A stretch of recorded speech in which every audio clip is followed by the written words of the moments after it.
Miguel Iterati back here at the iBob Vaults, and we're going to go ahead and hit you with another UFC video blog. We got a real busy week on the calendar here for the UFC. You got UFC 189 this coming Saturday.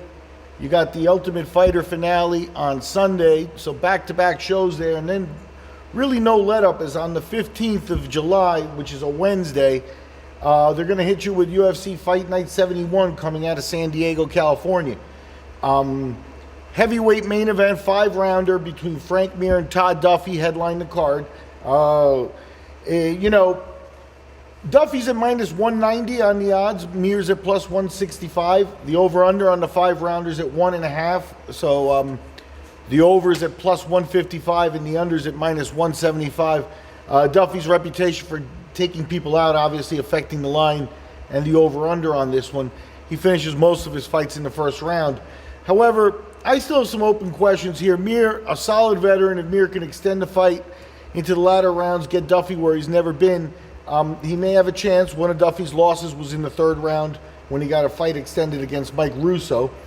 And the other thing is Duffy's coming off this long layoff with this disease that leads to nerve pains and shooting pains in his shoulders and arms, and then numbness and things like that.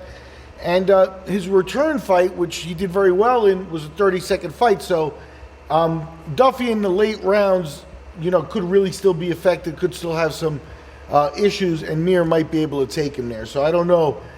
Duffy at minus 190, I don't know if I look at that one. Good lightweight fight in the co-main event is you got Tony Ferguson minus 195 over Josh Thompson is a plus 155.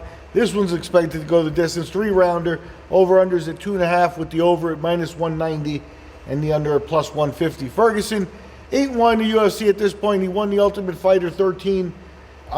He's done nothing but good things, really, as he's been coming along here. Thompson is a little bit of a step-up fight for him. Thompson, a real veteran. Sometimes he hasn't fought in a year, and I know he's contemplated retirement, but once Thompson gets motivated and he's ready to come in, he could still be one of the top fighters in the lightweight division. So this is a little bit of a step-up fight for Ferguson.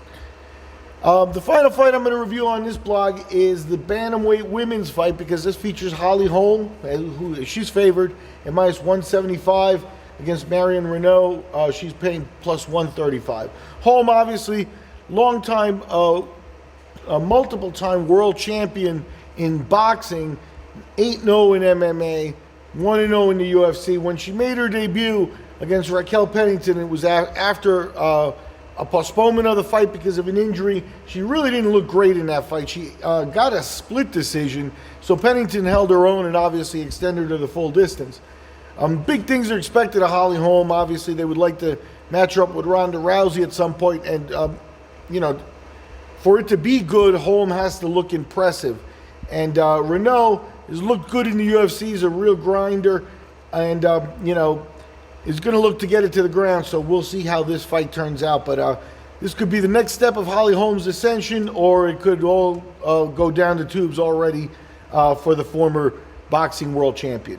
Anyway, that's UFC Fight Night 71's main fights next Wednesday, July 15th. We'll talk to you about them after the fights.